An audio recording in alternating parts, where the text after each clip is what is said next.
کہ اسی تیر انداز کے بغل میں جا کے کھڑے ہو جائیں، اور کوئی راستہ نہیں۔ اس تیر انداز کے بغل میں جا کے کھڑے ہو جاؤ گے تو بس وہاں بچاؤ ہو سکتا ہے تیر سے، اور کوئی جگہ بچنے والی ہے نہیں۔ تو یہ اللہ جل جلالہ کی تقدیر کے فیصلے اور اس کے تیر، یہ تقدیر کے تیروں سے بچاؤ اگر کہیں ہے تو وہ اللہ ہی کے دامن رحمت میں ہے، اللہ ہی کے آغوش رحمت میں۔ اس کے سوا کوئی راستہ نہیں کہ اس سے مانگو کہ یا اللہ تکلیف ناقابل برداشت عطا نہ فرمائی، جس سے جو برداشت سے باہر ہو، اور حتی الامکان اس سے بچائیے، اور جب آ جائے تو اس کو میرے لیے مغفرت کا اور ترقی درجات کا ذریعہ بنا دیں۔ یہ بس اللہ سے مانگو۔ اللہ آپ نے دیکھا ہوگا چھوٹے بچے، وہ ماں مار بھی رہی ہے اور وہ گھس بھی ماں کے گودی میں رہا ہے، امی امی کر کے، حالانکہ پتا ہے کہ یہ پٹائی ہو رہی ہے، ماں مار رہی ہے، لیکن اس کے باوجود گھسے گا اس کی گودی میں اور اس کی گود میں جا کر پناہ لینے کی کوشش کرے گا۔ کیوں؟ اس واسطے کہ جانتا ہے کہ اگر یہ پٹائی کر رہی ہے تو پٹائی کا علاج بھی اسی کے پاس ہے، اور مجھے شفقت اور محبت بھی یہی اسی آغوش سے مل سکتی ہے۔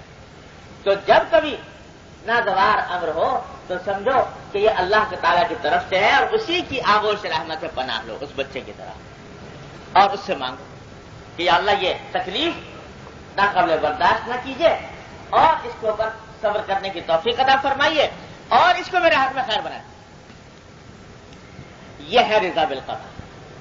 اللہ تبارک و تعالیٰ آپ کی رحمت سے ہم سب کو عطا فرما دے، اس کو ہمارا زندگی کا حال بنا دے۔ تو یاد رکھو ساری پریشانیاں، ساری تکلیفیں اس کے ذریعے دور ہو سکتی ہیں۔ اولیاء اللہ کو جو دیکھتے ہیں لوگ پرسکون رہتے ہیں، وہ کیوں؟ اس واسطے کہ اللہ تعالیٰ نے رضا بالقضاء کی دولت عطا فرما۔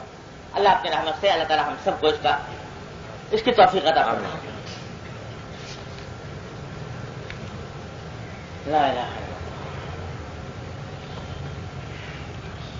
یہ آگے ایک مرفوع حدیث ہے نبی کریم صلی اللہ علیہ وسلم کہ نبی کریم صلی اللہ علیہ وسلم نے ارشاد فرمایا کہ اذا اراد اللہ بعبد خیرا ارضاہ بما قسم له وبارک له فیہ واذا لم یرد به خیرا لم یرضہ بما قسم له ولم یبارک له فیہ۔ صاف صاف بتا دیا نبی کریم صلی اللہ علیہ وسلم کہ جب اللہ تعالیٰ کسی بندے سے خیر کا ارادہ فرماتے ہیں، بھلائی کا ارادہ فرماتے ہیں کسی بندے کے ساتھ، تو اس کو اپنی قسمت پر راضی کر دیتے ہیں۔ قسمت میں جو کچھ بھی ملا، جو کچھ آیا، اس پر اس کو راضی کر دیتے ہیں، مطمئن کر دیتے ہیں۔ وبارک لہ فیہ، اور اس قسمت میں اس کے لیے برکت بھی عطا فرماتے ہیں۔ یعنی ایک طرف راضی کر دیا اور دوسری طرف اس میں برکت بھی عطا فرما دی کہ چاہے تھوڑا ہے لیکن کام اس سے زیادہ نکل رہا ہے۔ وَإِذَا لَمْ يُرِدْ بِهِ خَيْرًا، اور اگر کسی سے بھلائی کا ارادہ نہ ہو والعیاذ باللہ تو لم یرضہ بما قسم له، تو اس کو قسمت پر راضی نہیں کرتے، یعنی اس کے دل میں قسمت پر اطمینان اور رضا پیدا نہیں ہوتی۔ ولم یبارک لہ فیہ، اور اس کے نتیجے میں جو کچھ حاصل ہے اس میں بھی برکت نہیں ہوتی۔ بتلایا یہ کہ اللہ تبارک و تعالی جب کسی بندے سے خیر کا ارادہ فرمائے تو خیر کی علامت یہ ہے کہ قسمت پر راضی رہے، جو بھی ملا ہے اس کے اوپر راضی رہے۔ تمہیں میرے حق میں یہی بہتر تھا اور یہی مجھ کو ملا، تو اس کا نتیجہ یہ ہوتا ہے کہ اگرچہ تھوڑا ہو لیکن اللہ تعالیٰ اس میں برکت دیتے ہیں۔ میں کئی مرتبہ آپ حضرات سے کہہ چکا ہوں کہ آج کی دنیا گنتی کی دنیا ہے، وہ ہر چیز کی گنتی ہے، یہ مجھے 1000 ملے، یہ 2000 ملے، یا 10,000 ملے، یا 20,000 ملے، لیکن یہ کوئی نہیں دیکھتا کہ اس گنتی کے نتیجے میں راحت کتنی ملی، آرام کتنا ملا، عافیت کتنی حاصل ہوئی۔ اگر 50,000 مل گئے اور گھر میں ہے پریشانی، بیماریاں اور سکون میسر نہیں، ہر وقت پریشانی کے اندر مبتلا ہے، تو وہ 50,000 کس کام کے؟ یہ 50,000 برکت والے نہیں، بے برکتی والے 50,000۔ اور ایک بیچارہ اس کو 1000 ملا، لیکن 1000 کے اندر اس کو راحت میسر ہے اور آرام میسر ہے، عافیت میسر ہے، تو ہے تو گنتی میں 1000، لیکن اپنے نتائج کے اعتبار سے، اپنے حاصل کے اعتبار سے وہ 1000 والا بڑھ گیا 50,000 کے اوپر۔ یہ مانا ہے برکت کہ 1000 میں برکت، اس سے کام اتنے نکلے، فائدہ اس سے اتنا ہوا کہ اس کا کچھ ٹھکانا نہیں۔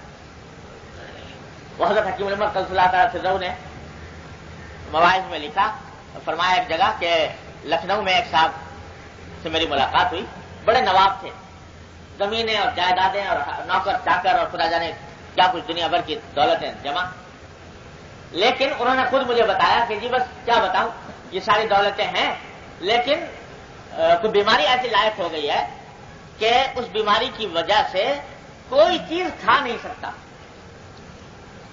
تو وہ فرماتے ہیں، حضرت فرماتے ہیں کہ اس نے مجھے بتایا کہ مجھے میرے معالج نے یہ کہا ہے کہ تمہاری صرف ایک غذا ہو سکتی ہے، اور وہ یہ کہ قیمہ جو ہوتا ہے گوشت کا، اس کو ایک کپڑے کے اندر ڈال کر اور اس کا رس جو ہے وہ نکالو، اور رس جو ہے وہ ایک ایک چمچہ کر کے وہ منہ میں ڈالو۔ تو دسترخوان کے اوپر انواع اقسام کی نعمتیں لگی ہوئی ہیں، 1000 طرح کے کھانے کے اسباب میسر ہیں، لیکن صاحب بہادر نہیں کھا سکتے اس واسطے کہ تکلیف ہے۔ تو بتاؤ وہ نعمتیں کس کام کی، کیا کام آئی وہ؟ مانا یہ ہوئے کہ اس نعمت میں اللہ نے برکت نہیں ڈالی، اس میں اللہ تبارک و تعالیٰ نے برکت نہیں دی، اس کا نتیجہ بیکار ہو گئی۔ اور ایک آدمی ہے جناب بیچارہ مزدور ہے، کسان ہے، ساگ اور روٹی اس کو میسر ہے، لیکن بھرپور بھوک کے ساتھ کھاتا ہے اور پوری لذت کے ساتھ کھاتا ہے، اور اس کے جان کو لگتا ہے جا کر، تو یہ بہتر رہا یا وہ بہتر رہا انجام کے اعتبار؟ گنتی اس کی کم، اس کی زیادہ، لیکن راحت اس کو نصیب، اس کو میسر نہیں۔ یہ ہے برکت۔ تو اللہ تعالیٰ فرماتے ہیں کہ اگر کوئی میرا بندہ قسمت پر راضی ہو جائے، اور یہ میں پہلے بتا چکا ہوں، قسمت پر راضی ہونے کا معنی یہ نہیں کہ تدبیر چھوڑ دے، ہاتھ پہ ہاتھ رکھ کے بیٹھ جائے، کام کرتا رہے، لیکن ساتھ میں یہ راضی ہو کہ اس کام کے بعد، تدبیر کے بعد جو کچھ مجھے مل رہا ہے وہ بہتر ہے، تو بس اللہ تعالیٰ اسی میں برکت عطا فرما دیتے ہیں اس کے لیے، اور وہی اس کے لیے راحت کا سبب بن جاتا ہے۔ اور اگر قسمت پر راضی نہ ہو، ہر وقت ناشکری کر رہا ہے، تو مجھے تو ملا ہی کیا، میں تو محروم رہ گیا، میں تو پیچھے رہ گیا، میں تو پریشان ہو گیا، ہر وقت یہ گاتا پھرتا ہے، ناشکری کرتا پھرتا ہے، تو اس کا نتیجہ یہ ہے کہ جو کچھ ملا ہے، تھوڑا بہت جو ملا ہوا ہے، اس کی بھی لذت سے محروم، اس کی بھی راحت سے محروم، وہ بھی برکت، اس میں برکت نہیں۔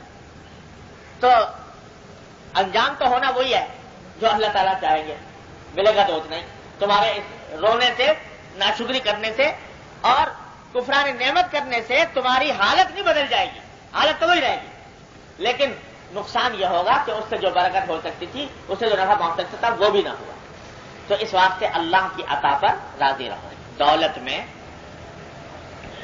پیشے میں، اپنے صحت میں، حسن و جمال میں، ہر دنیا کی دولت میں، یہ دیکھو جو اللہ تعالیٰ نے مجھے عطا فرمایا میرے حق میں وہی بہتر۔ ہمارے حضرت کا ایک بڑا مزیدار شعر ہے یاد رکھنے کا، وہ پتہ چل جائے نا انسان کو اور وہ حال بن جائے تو سارے جھگڑے ہی ختم ہو جائے۔ وہ حضرت ہمارے فرماتے ہیں کہ مجھ کو اس سے کیا غرض، کس جام میں ہے کتنی میں، مجھ کو اس سے کیا غرض، کس جام میں ہے کتنی میں، یعنی جو دوسروں کے پیالوں میں کتنی میں بھری ہوئی ہے، اس سے مجھے کیا تعلق، مجھ کو اس سے کیا غرض، کس جام میں ہے کتنی میں، میرے پیمانے میں لیکن حاصل میں خانہ ہے، میرے پیمانے میں لیکن حاصل میں خانہ ہے۔ مجھے اس سے کیا کہ کسی کو 1000 مل گیا، کسی کو لاکھ مل گیا، کوئی کروڑپتی ہو گیا، کوئی لکھ پتی ہو گیا، کوئی کچھ ہو گیا، مجھے اس سے کیا غرض، میرے پیمانے میں لیکن حاصل میں خانہ ہے، جو کچھ مجھے ملا ہے میرے لیے تو حاصل وہی ہے، اور وہ اللہ تبارک و تعالیٰ کی عطا ہے، میں تو اسی میں مگن ہوں، اسی میں خوش ہوں، میرے پیمانے میں لیکن حاصل میں خانہ ہے۔ یہ فکر اللہ تعالیٰ ہمیں آپ کو عطا فرما دے، اسی سے قناعت حاصل ہوتی ہے، اسی سے رضا بالقضا حاصل ہوتی ہے، اسی سے تکلیفیں دور ہوتی ہیں، اسی سے صدمے دور ہوتے ہیں اللہ، اور اسی سے اجر اور ثواب میں اضافہ ہوتا ہے، اسی سے گناہ معاف ہوتے ہیں۔ اللہ تبارک و تعالیٰ کی رحمت سے اس کو ہمارا حال بنا دے۔ اللهم صل على سيدنا مولانا محمد وعلى ال محمد كما صليت على ابراهيم وعلى ال ابراهيم انك حميد مجيد۔ ربنا ظلمنا انفسنا وإن لم تغفر لنا وترحمنا لنكونن من الخاسرين. ربنا ظلمنا أنفسنا وإن لم تغفر لنا وترحمنا لنكونن من الخاسرين. ربنا ظلمنا أنفسنا وإن لم تغفر لنا وترحمنا لنكونن من الخاسرين. ربنا آتنا في الدنيا حسنة وفي الآخرة حسنة وقنا عذاب النار. یا ارحم الراحمین اپنے فضل و کرم اپنی رحمت سے ہمارے تمام گناہوں کو معاف فرما. یا اللہ اپنی رحمت سے ہمارے تمام چھوٹے بڑے اگلے پچھلے خفیہ علانیہ ہر طرح کے گناہوں کو معاف فرما. یا اللہ ہمارے اعمال و اخلاق کی اصلاح فرما. یا اللہ ہمیں سیدھے راستے پر چلنے کی توفیق عطا فرما. یا اللہ اتباع سنت کی توفیق عطا فرما. یا اللہ دین کی صحیح فہم عطا فرما. یا اللہ اس پر عمل کی توفیق عطا فرما. یا ارحم الراحمین اس پر استقامت عطا فرما. یا اللہ ہر طرح کے گناہوں سے، معصیتوں سے، منکرات سے، حادثات اور صانعات سے ہمارے ہمارے گھر والوں متعلقین احباب سب کی حفاظت فرما. یا اللہ ہر طرح کے شر سے حفاظت فرما، ہر طرح کے فساد سے حفاظت فرما. اللهم احرسنا بعينك التي لا تنام واكنفنا بركنك الذي لا يرام. اللهم استر عوراتنا وآمن روعاتنا.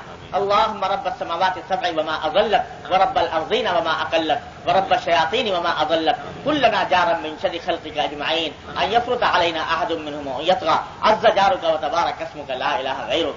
یا ارحم الراحمین اپنے فضل و کرم سے ہر طرح کے ظاہری اور باطنی فتنوں سے ہماری حفاظت فرما. یا اللہ تمام حاضرین اور حاضرات کو ان کے تمام جائز مقاصد میں کامیابی عطا فرما. یا اللہ جن جن لوگوں نے ہم سے دعا کے لیے کہا ہے اپنی رحمت سے ان سب کی دلی مرادوں کو پورا فرما. یا اللہ جو لوگ بیمار ہیں انہیں شفا کامل و عاجل عطا فرما. جو تنگست ہے ان کی تنگستی کو دور فرما. یا اللہ جو مظلوم ہے ان سے ظلم کو رفع فرما. یا اللہ جو امتحانات دے رہے ہیں یا اللہ ان کو امتحانات کے اندر کامیابی عطا فرما. یا اللہ ہماری تمام دلی مرادوں کو عافیت کے ساتھ خوش اسلوبی کے ساتھ پورا فرما. اللهم انا نسألك من خير ما سألك منه عبدك ونبيك محمد صلى الله عليه وسلم ونعوذ بك من شر ما استعاذ منه عبدك ونبيك محمد صلى الله عليه وسلم. ربنا تقبل منا انك انت السميع العليم وتب علينا انك انت التواب الرحيم. وصلى الله تعالى على خير خلقه محمد وآله وصحبه اجمعين. آمين برحمتك يا رب.